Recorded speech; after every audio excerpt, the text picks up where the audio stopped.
Karena itu wajib kita menggunakan akal dalam batasan-batasan yang sudah ditetapkan oleh syariat Nabi Muhammad Sallallahu Alaihi Wasallam. Nah karena itu saya ingatkan, menggunakan akal dan ilmu tanpa iman berbahaya. Mau bukti tidak? Mau bukti? Betul?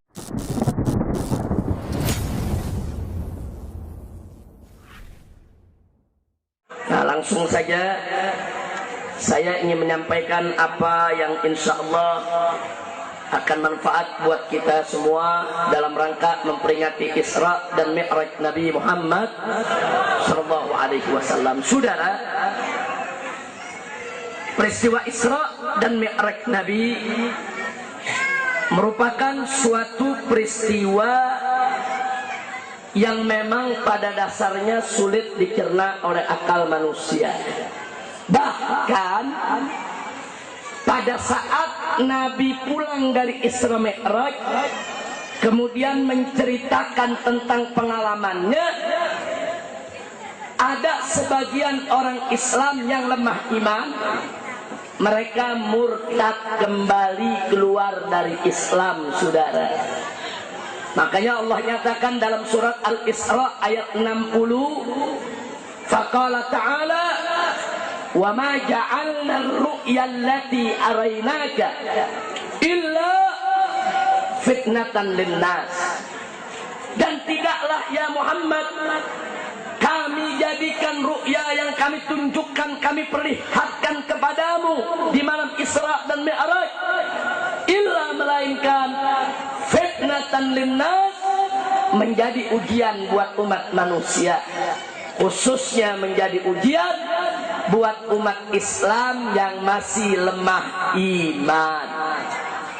Nah karenanya saudara, agar kita di zaman sekarang ini tidak lagi goyang keyakinan kita kepada Islam gara-gara peristiwa Isra dan Mi'raj, saya perlu ingatkan bahwa peristiwa Isra dan Mi'raj adalah peristiwa yang sulit dicerna oleh akal manusia, tapi bukan berarti tidak masuk di akal. Sulit dicerna oleh akal manusia karena peristiwa ini masuk dalam pengetahuan dan kekuasaan Allah yang maha luas tanpa batas, yang memang mustahil mampu dikarungi oleh ilmu manusia yang sedikit. Allah nyatakan dalam Al-Quran, faqala ta'ala wa ma utitum minal ilmi illa qalila. Tidaklah engkau hai manusia diberikan oleh Allah ilmu kecuali sedikit. Dengan akal yang sempit, ilmu yang sedikit, wajar kalau manusia kewalahan untuk bisa memahami peristiwa Isra dan Mi'raj. Karenanya saya mau ajak semua agar kita mudah menerima, meyakini, percaya terhadap peristiwa Isra Mi'raj yang luar biasa. Tidak cukup hanya dengan bermodalkan akal dan ilmu saja, tapi wajib akal dan ilmu kita berdiri atas dasar iman. Makanya kita lihat bagaimana tatkala Abu Jahal berkata kepada Sayyidina Abu Bakar radhiyallahu anhu. Abu Jahal mengatakan, ya Abu Bakrin atusaddiqu kidba Muhammadin. Hei Abu Bakar, apa kau masih percaya dengan bohongnya Muhammad?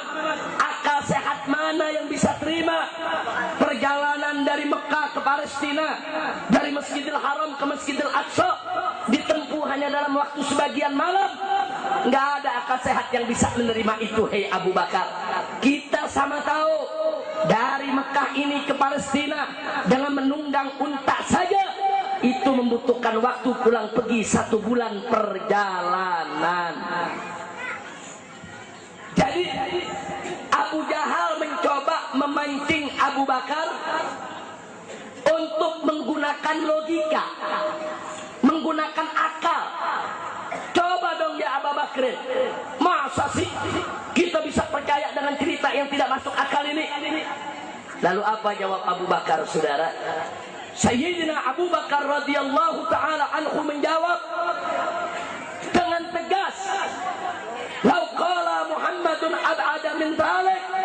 wallahi la saddaqtu.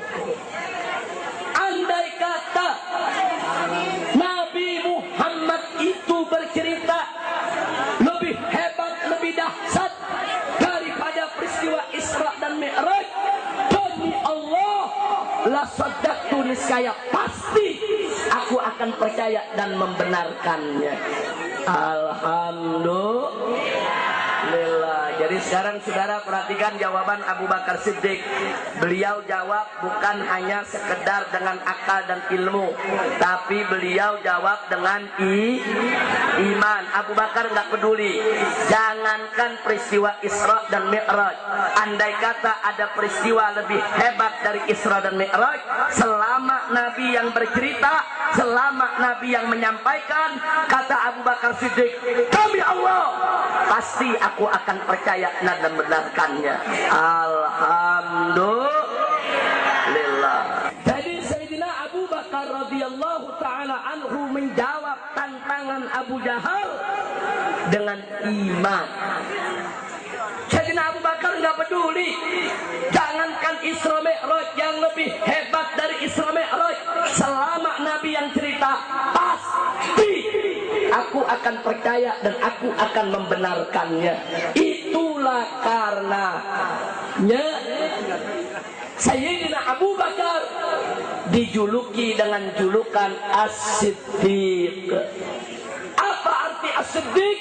Orang yang jujur dengan imannya, orang yang jujur dengan Islamnya, orang yang membenarkan Nabi tatkala orang lain mendustakannya, orang yang percaya kepada Nabi tatkala orang lain mencemoohkannya.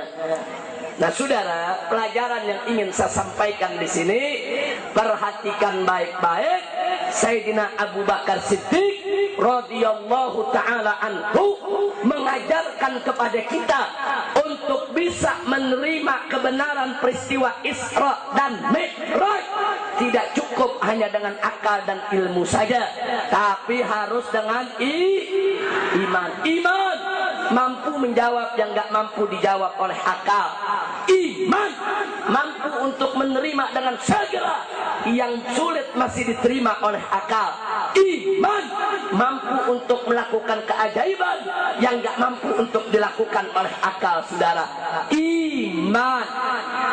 Nah, makanya ibu bapak di sini tolong sekali lagi, apa-apa yang datang dari Al-Quran, dari As-Sunnah, apa-apa yang datang dari Allah dan dari Rasulullah, jangan dikomentari dengan akal dulu. Terima dulu pakai iman, yakini, percaya, amalkan. Titik. Kalau kita banyak protes dengan akal, hati-hati.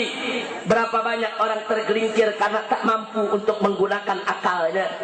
Berapa banyak orang tersesat karena terlalu bangga dengan kemampuan akalnya. Berapa banyak orang akhirnya terjebak karena mereka tidak mampu untuk menggunakan akal sebagaimana mestinya. Akal adalah karunia Allah yang luar biasa. Akal wajib untuk kita syukuri, tapi akal untuk menggunakannya ada sistem, ada metode, ada syarat, ada batasan yang nggak boleh kita langgar, saudara. Karena itu wajib kita menggunakan akal dalam batasan-batasan yang sudah ditetapkan oleh syariat Nabi Muhammad Sallallahu Alaihi Wasallam. Nah, karena itu saya ingatkan, menggunakan akal dan ilmu tanpa iman berbahaya. Mau bukti tidak? Mau bukti? Betul? Terkait Zainuddin keburu pulang lagi. Masya Allah. Tapi nggak apa-apa, udah ada laskar di belakang siap ngiket. Ya, biarkan beliau, Masya Allah, beliau sahabat saya. Hari ini datang ke Petamburan, ahlan wa sahlan, nawartumuna, tasarraftumuna. Mudah-mudahan akan menjadi keberkahan buat kita semua. Amin ya Rabbal Alamin. Baiklah saudara, saya sampaikan sekedar bukti Pak Bu ya. Setelah itu saya cukupkan dan akan kita serahkan kepada Kiai Haji Zainuddin MZ untuk melanjutkan pengisiannya. Bapak Ibu, menggunakan akal tanpa iman, hati-hati. Mari kita lihat Pak Bu ya. Dalam aturan syariat, air mani, sperma dalam mazhab Syafi'i suci, tidak najis. Air kencing najis. Betul. Keluar air mani wajib mandi. Betul. Keluar air kencing tidak wajib mandi. Betul. Yang wajib istinja, cebok. Kalau mau diangkat hadasnya cukup berwudu. Betul. Ini aturan syariat. Sekali lagi saya sampaikan, ini aturan syariat. Itu yang diatur oleh Allah dan Rasulnya, itu yang diatur oleh Al-Quran dan Al-Hadis, itu wajib untuk kita terima dan kita amalkan. Hati-hati kalau pakai akal, saudara. Kalau pakai akal akan protes, saudara. Pertama, nih kalau pakai akal nih, air mani suci, air kencing najis. Kalau yang suci aja wajib mandi, apalagi yang najis. Lu pakai akal tuh. Yang suci aja wajib mandi, apalagi yang najis. Maka kalau pakai akal, kesimpulan hukumnya, yang suci saja wajib mandi, maka kalau keluar air kencing yang najis, lebih wajib untuk mandi. Jadi setiap kencing wajib mandi. Sehari 10 kali kencing, 10 kali mandi. Jadi mujair.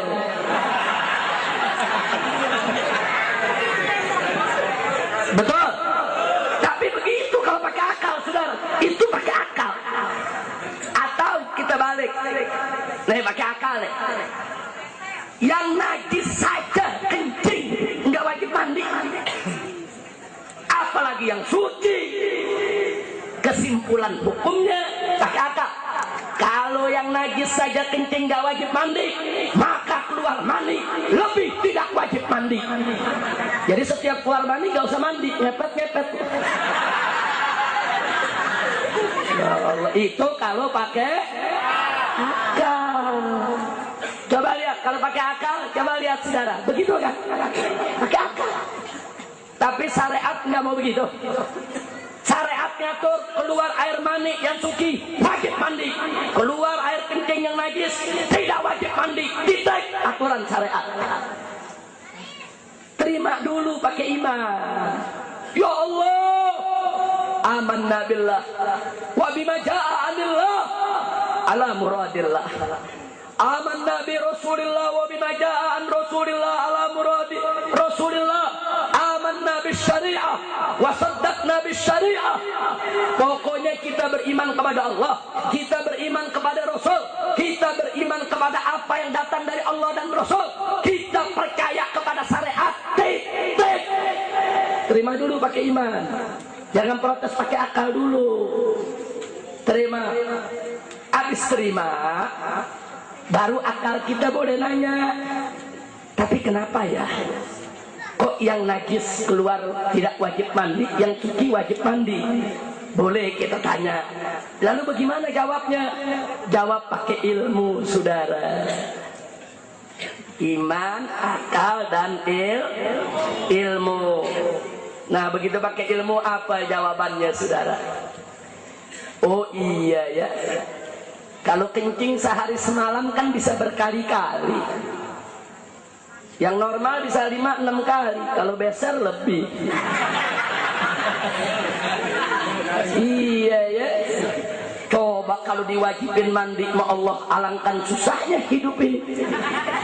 Ayo jujur, kalau diwajibin mandi setiap kencing, susah gak hidup? Susah gak hidup? Pantes Allah nggak wajibin. Allah sayang kita supaya kita nggak susah, saudara. Nah kalau keluar air mani kan nggak tiap hari, paling-paling pengantin baru. Kalau yang bukan pengantin baru, saudara, seminggu sekali aja udah bagus. Itu dia banyak bini ngegerutu. Coba lihat, saudara, seminggu sekali, ada yang sebulan sekali, sekali-sekali diwajibin mandi, tidak merepotkan. Betul? Pantes. Ternyata syariat masuk akal tidak? Masuk akal tidak? Ada lagi yang kedua. Oh iya ya, orang kalau keluar air kencing kan nggak nguras tenaga. Emang ada orang kencing ngos-ngosan? Betul? Ada yang ngos-ngosan kencing batu. Iya, kalau kencing batu, oh kelojotan. Orang justru kalau nahan kencing nggak ada enaknya. Betul? Begitu kencing lega tidak? Plong tidak? Enak tidak? Nggak ada tenaga yang hilang. Sehingga kalau orang kencing cukup istinja, bersihin dari najis. Kalau mau lebih segar, wudhu, selesai. Subhanallah. Pantes kalau keluar air kencing nggak wajib mandi. Orang nggak ada tenaga yang hilang kok. Tapi kalau keluar air mani, wah, ngos-ngosan. Apalagi yang jantungan. Udah jantungan keluar mani, bludak. Masih bagus kalau nggak putus jantungnya. Betul? Udah jujur aja dah, jujur. Loh, ada ibu-ibu malu lagi loh. Betul? Jujur aja, kita kalau keluar air mani, tenaga terkuras gak? Lemes gak? Ngaku. Ada nggak minum obat kuat? Rubek, obat kuatnya bagaimana? Urusan Ustaz Zainuddin. Kalau saya jangan nanya-nanya itu urusan Ustaz Zainuddin. Kira-kira jelas tidak? Jelas tidak? Nah saudara, kalau orang capek, orang dari pagi kerja sampai sore naik metro mini, gengket-gengketan orang, buketek lagi sudah. Pulang capek, lelah. Obatnya apa? Mandi. Obatnya apa? Kenapa? Karena dengan mandi akan memulihkan tenaga. Begitu juga orang yang mengeluarkan mani. Lesu, hilang tenaga. Bagaimana supaya segar? Mandi. Subhanallah. Pantes keluar mani, wajib mandi. Nah, maka itu saya mau tanya, kalau begitu aturan syariat masuk di akal tidak?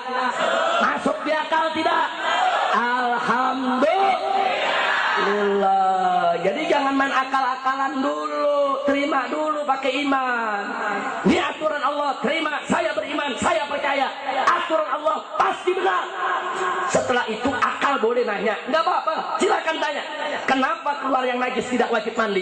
Kenapa keluar yang suci justru wajib mandi? Ada apa? Jawab pakai ilmu, saudara.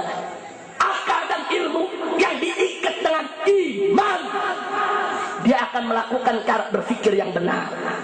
Dia punya nalar akan benar, sehingga akal dan ilmu tidak akan menentang syariat Islam. Alhamdulillah.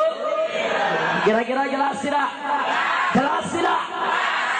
Kalau nggak jelas kelewatan.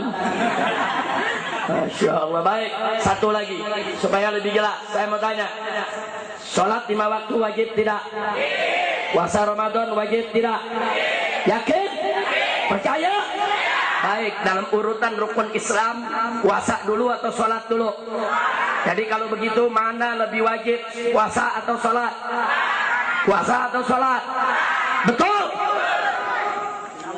Nah kemudian saudara, Siti Aisyah kasih kabar. Sayyidatuna Aisyah radhiyallahu taala anha ngasih kabar, kata beliau, kunna nahidu inda ahdi Rasulullah fanu'mar biqada'is shaumi wala nu'mar biqada'is shalah. Kata Siti Aisyah, dulu nih kami perempuan di zaman Nabi haid, menstruasi. Nah kalau kami sudah menstruasi, Nabi memerintahkan kami untuk mengkodok puasa Ramadan yang kami tinggalkan karena haid. Tapi kami nggak diperintahkan untuk mengkodok sholat yang kami tinggalkan semasa haid. Saudara, ini aturan syariat, betul? Saya mau tanya ibu-ibu, kalau lagi haid boleh puasa gak? Boleh sholat gak? Nggak boleh. Baik, kalau lagi haid datang Ramadan, nggak puasa Ramadan karena haid, setelah itu nanti sudah suci lewat Ramadan, wajib qadha tidak? Wajib qadha tidak? Tapi sholat-sholat yang ditinggal karena haid wajib qadha tidak? Ini aturan syariat, betul?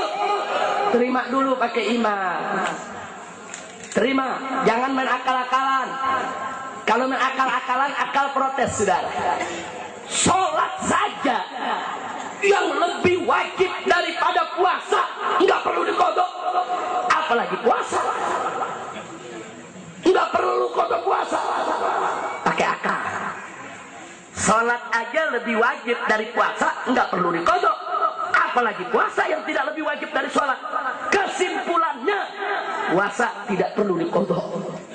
Tuh pakai akal. Atau kita balik, puasa saja yang tidak lebih wajib daripada sholat mesti dikodok, apalagi sholat yang lebih wajib daripada puasa. Maka itu perempuan yang haid wajib untuk mengkodok sholatnya. Pakai akal. Tapi syariat nggak mau begitu. Syariat tetepin sholat yang lebih wajib nggak perlu dikodok buat perempuan yang haid. Puasa yang tidak lebih wajib harus dikodok. Terima dulu pakai iman. Habis terima pakai iman, tanya pakai akal. Tapi kenapa begitu? Kan sholat lebih wajib daripada puasa. Kenapa puasa dikodok, sholat enggak? Jawab pakai ilmu. Oh iya, puasa Ramadan kan setahun sekali. Kalau 1 bulan Ramadan ada perempuan haid 5 hari dia nggak puasa atau 6 hari tidak puasa, nanti kan bisa dikodok. Kodoknya selama setahun, bisa dicicil lagi di kredit. Nggak mesti sekaligus. Selama sekian bulan dia bisa kodok. Saya mau tanya Bu, kodok 6 hari puasa selama 1 tahun berat atau ringan? Nggak memberatkan perempuan. Pantes puasa disuruh kodok karena nggak memberatkan. Tapi sholat sehari semalam 5 kali. Kalau 6 hari dia haid, berarti 30 waktu sholat dia tidak kerjakan. Kalau diwajibkan kodok, alangkah repotnya perempuan. Loh kenapa? Sebab ngurusin darah haid aja udah repot. Ya tanya ibu-ibu, lu kan gak ngalamin. Ayo ngurusin darah haid, repot gak Bu? Repot, apalagi lagi banyak-banyaknya, sampai ke spray-spray. Anak muda yang gak paham dipikir darah perawan, datangnya darah haid. Masya Allah repot, bukan gak repot. Dia mesti cari pembalut, pembalutnya mesti tepat makainya, nggak boleh bergeser, nggak boleh sembarangan bergerak. Repot gak Bu? Perempuan ngurusin haid saja sudah repot. Betapa repotnya kalau disuruh wajib mengkodok sholat lagi. Inilah maha adilnya Allah. Allah tahu perempuan sudah berat, perempuan sudah repot untuk mengurus darah haidnya.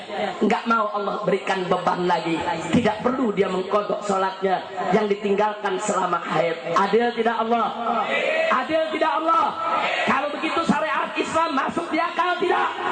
Takbir! Nah, makanya jangan main akal-akalan. Dulu Imam Ja'far Shadiq lagi ngajar, ada anak muda nanya, saudara, Tuan Guru, saya mau tanya, ini pakai akal-akalan nih. Oh, kata Imam Ja'far, apa yang kau mau tanya? Begini Tuan Guru, iblis kan diciptakan dari api, betul? Nanti kan iblis masuk neraka disiksa dengan api, betul? Ini yang saya nggak habis pikir Tuan Guru. Iblis dicipta dari api, disiksa dengan api, api ketemu api, nggak mempan dong. Untung nanyanya sama Imam Ja'far. Kalau nanyanya sama saya sambit masak. Imam Ja'far sabar. Oh begitu, tunggu sebentar nak ya. Beliau ambil tan lempung, dipulung saudara. Dipulung, udah dipulung gitu, bulat, dia sambit tuh anak muda. Begitu dia sambit, dia mentil tuh anak muda. Guru, jangan begitu dong. Nggak mau jawab, pakainya ambil saudara. Kata Imam Ja'far, kenapa kau takut? Ya sakit dong kalau kena. Tuh, mana kau sakit? Ya sakit. Maaf, saya nggak sangka kalau kau sakit. Loh, kenapa bisa begitu? Masa orang disambitnya sakit? Begini kata tuan gurunya. Kau kan manusia, betul? Manusia kan diciptakan dari tanah, betul. Barusan kan saya sambit dengan tanah, iya. Kok tanah ketemu tanah sakit ya? Betul. Saya mau tanya, manusia sama asalnya dibuat dari apa? Kalau disambit sama batu bata sakit gak? Kan tanah ketemu tanah. Baru tuh anak muda mikir, iya ya, bener juga. Makanya jangan main akal-akalan dulu. Betul, iblis dari api, disiksa dengan api, tapi kan komposisinya udah beda. Itu kan asal muasalnya. Manusia betul dari tanah, tapi kan komposisi udah beda. Kita sekarang ada tulang, ada daging. Jangan lupa ada kulit yang merasak, saudara, sehingga kita bisa merasakan sakit. Betul? Nah, begitu saya mau tanya, jadi akal dengan ilmu kalau nggak pakai iman bahaya tidak? Bahaya tidak? Ini di Jakarta ada kiai ditanya sama muridnya, Pak Kiai, maaf nih Pak Kiai, kita kalau punya wudhu kentut batal Pak Kiai. Emang dasar anak muda kurang ajar. Orang ngomong Pak Kiai yang sopan, buang angin begitu, betul? Enggak, kentut. Ini guru sabar, iya batal. Emang kenapa? Nah begini Pak Kiai, nanti kalau kita batal, kita mau sholat, kan mesti ambil wudhu lagi, betul? Waktu ambil wudhu kan kita wajib membasuh muka Pak Kiai, betul? Ini yang saya nggak habis pikir Pak Kiai. Masa yang buang angin pantat yang dibasuh muka? Kurang ajar gak? Kurang ajar gak? Tapi tuh Kiai sabar. Apa tuh Kiai bilang? Anak muda, sebentar saya mau tanya sama kamu. Apa Pak? Begini, kamu kalau kentut yang malu pantat apa muka? Ya anak muda jawab, ya muka, makanya muka lu yang dikebokin. Kira-kira jelas gak? Jelas gak? Iya, ini momen akal-akalan Mbak Kiai. Nah Kiai biasa main di Quran hadis, akal kecil. Kiai mau ditantangin pakai akal, Makanya anak muda jangan sembarangan dong. Pokoknya belajar, pegang teguh Al-Quran, pegang teguh As-Sunnah, terima pakai iman. Jangan akal dibuat untuk melawan iman. Betul? Maka itu saya mau tanya semua, siap berpegang kepada syariat? Siap patuh kepada Allah dan Rasulnya? Siap gunakan akal secara benar? Siap gunakan ilmu secara benar? Siap ikat akal dan ilmu dengan iman? Takbir! Takbir! Sallu ala Nabi. Allahumma sholli wa sallim alaihi. Nah itu yang saya mau sampaikan pada malam hari ini, saudara. Jadi intinya singkat, pegang kuat syariat. Pegang kuat syariat, insya Allah.